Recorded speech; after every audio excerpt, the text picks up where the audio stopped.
Welcome back to the Budding Author Podcast with me, your host, Simon Ward, available on YouTube here and also on podcasts. So you can check us everywhere. Today, we're talking to a 5-star multi-award winning author. That is Rusty Blackwood. Hi, Rusty. Hi, Simon. It's great to have you with us. Thank you for having me. It's great to be here. It's my pleasure. My pleasure. We've got lots to discuss. Where should we start first? I see from your books that you're a big fan of horses. I love horses. Have loved horses from the time I've been a girl. I used to ride, not professionally, didn't show or anything like that, but I, jumped and stuff like that. It was really exciting. I don't get the chance to do that anymore because now, of course, if I took a tumble off a horse now, I wouldn't be getting up quite so yeah, it's not such a fun thing to fall off when you get older. No, not that I think for a young person it's particularly pleasurable. No, it's interesting how you've sort of tied that into your stories. Has that always been a connection for you? Well, I'm normally I'm a romance novelist primarily. Like I write about 4 different genres, but primarily I write romantic fiction drama. And of course, I wrote a children's collection of short stories many, many years ago when I was first starting out. And I didn't even think to write about horses per se, like I did in my autumn trilogy, like my novels. But I did do a short story based on my eldest granddaughter because she was mad for horses as well. Yeah. And of course, it was a fictional story. And it was about a horse and her. And but that's the extent that I can think of off the top of my head that I've ever written about horses until I did The Perils of Autumn, which turned into the Autumn Trilogy. And that stood very well for you, hasn't it? Yeah. Before we get, I want to talk about the book trailers that you've done, and also sort of tips and tricks you've picked up along the way. So what should we delve into first? You've had you've won quite a few awards, haven't you? I looked the other day. I'd been speaking to another author, and they had some awards, and I looked for competitions to enter. And most of them I looked at, they wanted paying to enter the competitions. Oh, yeah. Have you found that? Yeah, that seems to be the norm over here. I don't know about in England, but over here, there's like an entry fee. If you want to put your book into any particular event that's going on at the time, you have to pay your way. I mean, it doesn't matter what you do. You pay your way, especially when you're an independent author like I am. I'm a self-published author, considered indie author, and that's by choice. That was my choice to do so when I first started doing this, which was like I was middle-aged when I first started doing this, and I had researched both standard house and self-publishing because I had no guidance. I didn't have anybody to show me. And so I was just trying to figure it out as I went, which would be the better road to go. And, but with standard houses, you have to sign your rights away in order to obtain a contract if they choose to pick you up. And now, of course, if you don't have an agent, you can't, they won't even look at you. There's no unsolicited manuscripts accepted anymore. So you have to have an agent. And so I went that entire route and I decided, no, I think I'm going to stick to self-publishing, take my chances. And I met a very good marketing and publicist many, many years ago, Don McCauley. He is a host of the Author Show down in the States. And through his guidance and help, that, got me centered. And but I worked years before I even met Don, and so I found out you got to have deep pocketbooks. That would be one thing that I could say for any young author. that's, young writer that's hoping to do this, like, be realistic. Make sure that before you start doing this, that just because you write a book doesn't mean you're going to be famous and you're going to be living on Easy Street, because it can happen. The possibility is there, but the chances of that happening, I mean, you've got to have a passion to write, and write for yourself, for your own enjoyment, in order to be able to present yourself to somebody that might consider buying your work. Yeah, I think it's got to be about the passion to writing. It's not a money making scheme, really. What's your thoughts on editing? Do you self edit, or have you pay for a professional editor? I edit myself. I took some courses, and I read a lot about editing, and of course with Dawn, the last two books that I put out, which is the sequel to The Perils of Autumn, and it was done in two parts.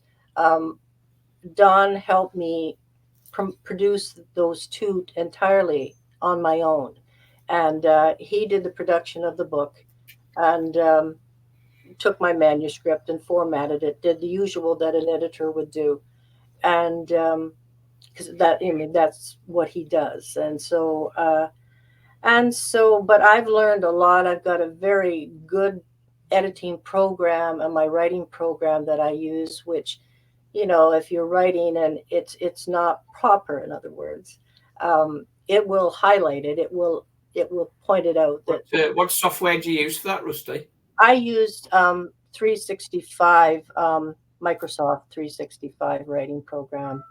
Okay, yeah, okay. Yeah. I use Pro Writing Aid. Are you familiar with that?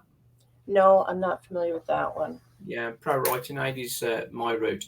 I think with editing, you can get very good at editing as long as you're separating the process from your draft process. I think it is possible to edit on a good level. There's a few things in the UK, such as Readsy. I don't know if you're familiar with Readsy. No. They are very good, and within their site they have formatting software to sort of help with things like that. They run a lot of courses on there. I've gone through some of the writing courses, and they have editing courses as well. Some of the forums they've had for editing, I've submitted my manuscript for review, but it's never been selected, and all the ones they select seem really awful. So I think maybe mine must be okay if it's not been selected. So I think it wouldn't be a very good example if they looked at my piece and said, well, actually, this dialogue is very tight and this is very good. I think maybe I could put a comma there or something. That's not going to sell any editing courses, is it? No. You got to know what you're doing, and it boils right down to that. I mean, you have to have a good grasp of English, and I mean, I wasn't professionally trained as a writer. I don't have a BA in English, but I always had a good grasp of English and literature all the way through school, and I always did well at that, liked it to begin with. I've spoken with some people that will say, oh, I can't stand English. I can't, I just thinking that I've got to do English or even to read. I don't like to read. I don't like to do anything to do with English. So I think if that would be your attitude, I think it would be, and you're a writer, I think you would be sunk before you begun, because you have to like English. And I think you've got to have a strong vocabulary as well. And that sort of that helps as you write more. You go into your thesaurus less and less as your own vocabulary and sort of style sort of develops. We touched very briefly on the expense. It can be a very expensive game to try and gain traction. Yes. So if we're paying to enter competitions, people paying for editors, paying for advertising, I'm sort of very much of sort of, this needs to be sort of, I'm not looking to make a lot of money, but I'm not looking to sort of be way out of pocket as well. Do you That's think I'm struggling with that, or do you think that's still possible for me? Well, anything is possible. You budget it out how much you want to spend. Um, like, and they come out of the woodwork. All you have to do is put out a new book, or put out a new video, or a new trailer, or a new film short, like I do. And I have one promoter that I work with primarily all the time when I'm putting those things out. And and you put it out, and it appears on Instagram, or it appears on any media site, and people just coming out of the woodwork, and presenting themselves to you to consider, that I will do this for you, and I will do this for you, and I will do this for you, and it's very cheap and everything. And it is mostly all in American currency. So for me in Canada, I have to figure in the exchange. Work it out. You work out how much it means. Yeah. And that you've only got can manage so many per month. Maybe I should have at the beginning maybe gone to my bank and applied for like a small business loan, which I never ever thought of doing, where you use that to, like any business would, it's that runs your business. It's not your personal finances that's running it. And so, but I never did that. And I mean, now, like I'm retired and I write full time now, whereas when I was working full time, I could only write after work or on the weekends. And so I suppose, like for me, I've just gotten used to the way that I do it. And I just do so much per month. And when I'm at the end of that, then, you just have your budget, have a set budget of what you want to spend on advertising, and that's right. I think one area that I definitely outsource is the book covers. Mm-hmm. I think that's quite because as far as I'm concerned, the writing, I'm doing the writing, I'm telling the story. I'm making sure my stories are holding together. So when people say a developmental, I can't even say that now. You know what I mean? Yeah. Developmental editor. Yeah. I think I don't need that, because I know how the story goes together. I know the structure of the story, and obviously with beta readers, we're checking and seeing whether they come up with anything. But developmental editors can that can sort of put up the cost again, can't it? Yeah. And you have to have an eye-catching cover, that when you look at a cover, it all primarily should tell you what this book is about. Yeah. I know years ago they used to put out books like 100 years ago or 200 years ago would just be a plain color with name and the author's name on it. Said nothing about, there was no synopsis, there was nothing that gave you any idea what this book is about. And that must have been, for writers in those days, they really had to be known for their name. Otherwise, I don't know how they would have managed to sell anything.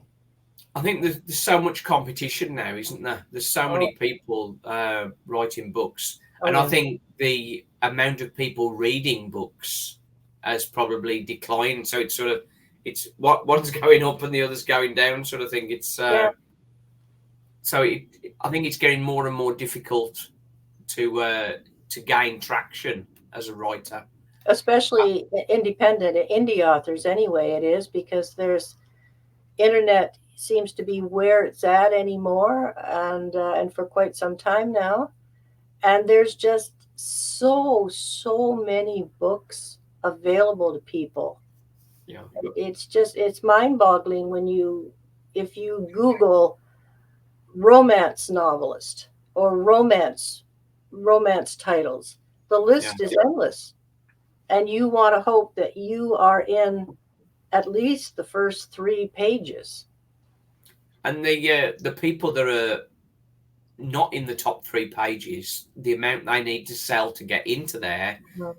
So the only way to do that would be through a expensive ad campaign, perhaps. Yes. And then staying in there would probably need more money again. Mm-hmm. I spoke to an author recently, and they'd sold 1,100 books, which was very impressive. Mm-hmm. Yes. But they added a lot of that was generated from ad campaigns. Mm-hmm. And I said that my concern with ad campaigns is it's not a profitable route. And I asked her if she'd got profitable with that, and she said no. No, I couldn't see how she could. So she's spending a lot of money on getting people to buy her books, mm-hmm. far in excess of what she's making from selling the books. Oh yeah. And that's a difficult way to go, isn't it? It is. I mean, I wish that I could say that I have multiple sales. I don't. I sell mostly my books sell Kindles, and you may make $1.50 off of the sale of a Kindle. Yeah. And unless you're selling thousands and thousands and thousands of Kindles, you may as well stop.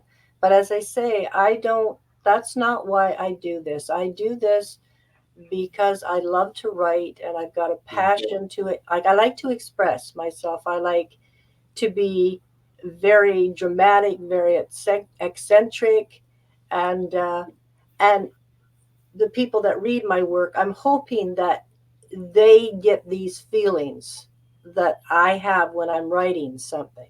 Yeah. I think for me, I 100% agree with you. I think for me, I enjoy writing the story and creating the stories, and that's my enjoyment, and that's my payment, I guess.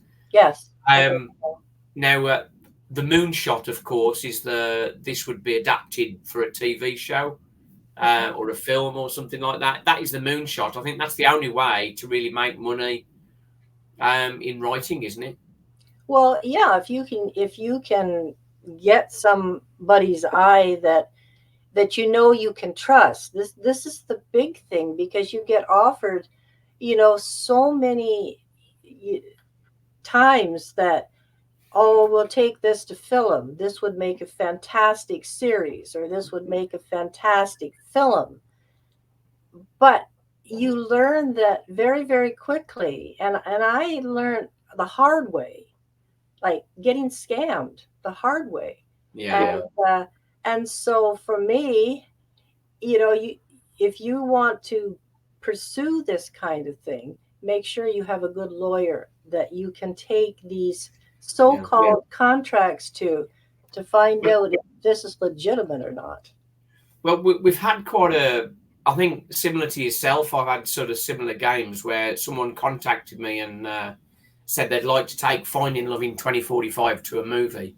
Yeah. I think it was a good concept, and it would fit well to a movie set and that sort of thing. But they wanted sort of like $15,000-$20,000 to take that to its next level. Yeah. Before it sort of even got in front of a producer. That's right. And that's a hell of an outlay for a hope, isn't it? Yes, it is, because then even if it did get to the first level that they say, then to get to the next level, there's always a next level, it seems. And then the next level will cost you then set again another 20,000 or so to get to the next level. And even if it did get produced all the way legitimately, that's not saying it's going to go anywhere. Exactly. Yeah. Yeah. It's a very it's a rich person's game, isn't it? To be able to sort of go that. I think for me, I wouldn't dream of putting £20,000. I think my stories are good, but I'm not going to sell a car on a hope that it's going to go all the way. That's right. And we're very realistic. Mortgage the house on the hope that it's going to make it to the movie. Yeah. That's true. And then in the end, end up losing your house because, it's, I don't know. When they talk about the sport of kings, which is horse racing, I think, I think that they could almost include writing into that category as well, really. Well, I think it's right what you're saying, because the more I look into the industry, Mm-hmm. and with the podcast, I'm sort of talking to experienced authors and getting some really good tips and advice. What is because I look at things from a very sort of rational sort of state. Mm-hmm. It seems like the people that are making all the money are the editors, the cover designers, and the publishing houses. Mm-hmm. I put out a children's book to an agent, and a press, sort of like a vanity press kind of company came back to me and said, "Oh, they love my story. Mm-hmm. They'd like to publish my book." And I thought, "Oh, that's brilliant." And I put a message on Twitter. It's like, "Yes, this is the start." And when I had the meeting, just for the meeting, they sent me the contract. And I thought, "Oh, this is looking really good." And then when I read the contract, and they wanted $8,000. Mm-hmm. It's like, hang on, that's not the way it works. If you want my book, you got to buy it. Yeah. Yeah. And so that was and as you say, there are scammers out there. Yes. But there's even the ones also decent people out there too. You just sort of have to, I guess, I don't know how to explain that. I guess it's just experience. The longer you do it and the more people that you encounter or that you work with in that respect, you get to know, I guess, if the red flags are going up, if things are presented to you to be perfect, trust me. In other words, it's like the government saying, trust me. Yeah. So you immediately know, no, I'm not going to trust you, because just because you're telling me, you come with me and I will do this for you and I will take you there. Chances are maybe they will, but chances are more that they won't. The biggest red flag I had with that, I didn't cancel the meeting. I thought I'd have the meeting anyway and sort of just dig into it. And the book that we were talking about was a children's book. It was only 700 words. And they were saying, they broke down the costs, and it was like sort of going to be like £4,000 was like the editing sort of thing. And I said, it's only 700 words. I said, is that the same price for a 60,000 word novel as it is for a 700 word book? And they said, yeah, it's the same price. Yeah. I said, well, that doesn't make sense. You would think there would be something, considering the size of the word count. Yeah. Compared to the size of a full length novel. But less.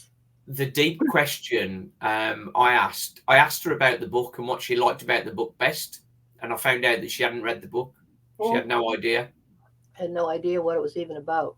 Yeah. And an author I spoke to recently, Torn McAllister, a very good interview. Well worth catching up on if you haven't seen it.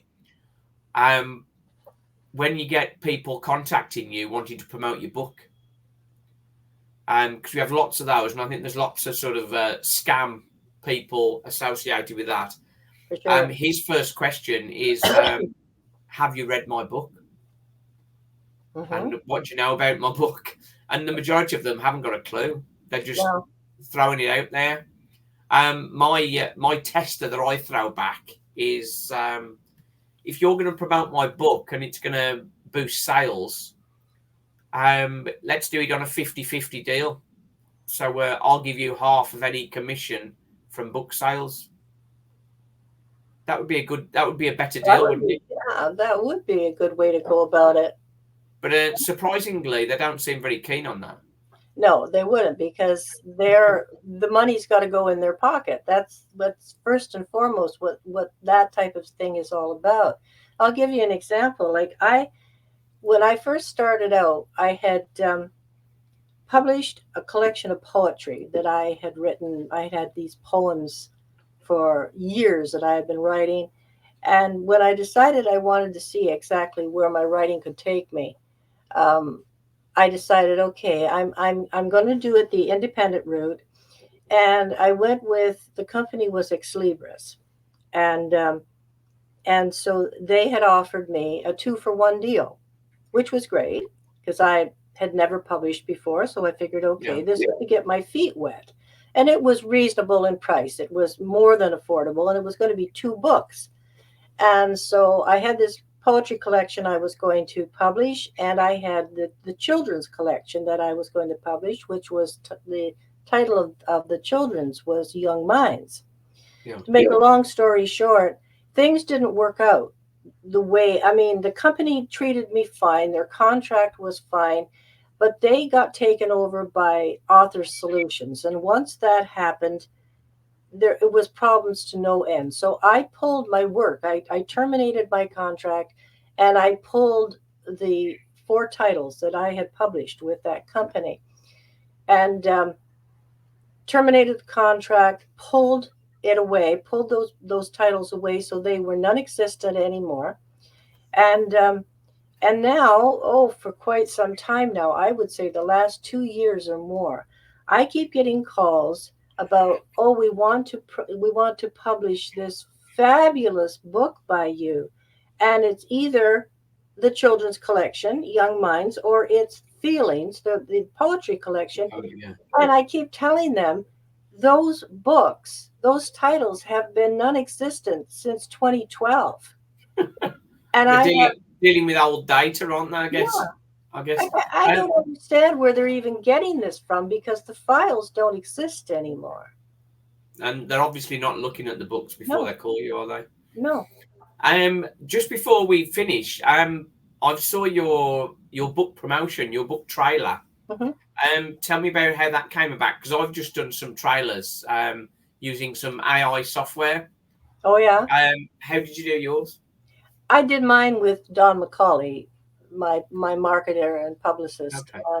He did my trailers for me. I just did trailers for my novels, and so Passions in Paris has one. Willow's Walk has a trailer, and The Perils of Autumn has a trailer, and so does the sequel.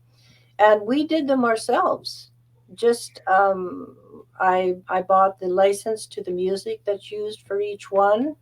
I wrote the synopsis, like what is appearing on the screen in each scene that you're seeing, and it was just images that were purchased to put together for these trailers to tell the story of the book in the minute or 2 minutes that the trailers run for. Yeah. And we did them ourselves. And I paid him to do that. Yeah, I think because with how AI has sort of changed things, Mm-hmm. I think things like that we can now do ourselves. Mm-hmm. I think we can now do ourselves. I'm still nervous about book covers. I'm going to outsource that again, I think. Yeah. For my next one. But trailers, I've had fun doing it, to be honest. Oh yeah. Using sort of the free trial versions on the sites, and that sort of Pictory is Pictory AI is what I've been using for mine. I've put the first 2 trailers on the channel, so people can have a check over and have a look at those and see what they think. Mm-hmm. Yeah, I've just done those myself, and make you feel like a director and that sort of thing. Yeah, I know you can do trailers where you purchase them, and it is action that's happening. You know, there's actors and actresses that are. I have an author friend in Niagara here. He does his own book trailers, and he has some very talented friends who can act really well. Oh, and that's a whole new level, that. Yeah, they act it all out for him, and it's fantastic. You know, compared to where it's all stills that you're seeing appearing on the screen, and but it's done to sort of give an idea of the book, and then the music that is playing, it has to suit the theme. It's got to suit the book. Mm-hmm. Yeah, I think getting your own actors, that's it. Audio books is something else that I'm considering. I think we can probably AI the audio now. No doubt. I think audiobooks are great. I had a guy who wanted to do some for me, and it's never materialized yet. I don't know whether he's changed his mind because I haven't heard back on it. But there again, I can't see, for me anyway, I could not see a man narrating Passions in Paris, Revelations of a Lost Diary. I think it would be better if it were a woman, because you have to be able to express the emotion. Yeah, I think that's where perhaps the challenge is for AI, isn't it? Mm-hmm. And I think we could talk about that. That's a whole new world, I think. But we've come to the end of our time. Okay. Rusty, it's been great having you on and great chatting about the challenges of writing and the financial challenge, especially. So that's been really good. Thank you very much. Thanks everybody for listening. Thanks for watching, and subscribe. Join our journey as we sort of talk to all these authors. Thanks again for coming on, Rusty. Thank you. Thanks for having me, Simon. Take care.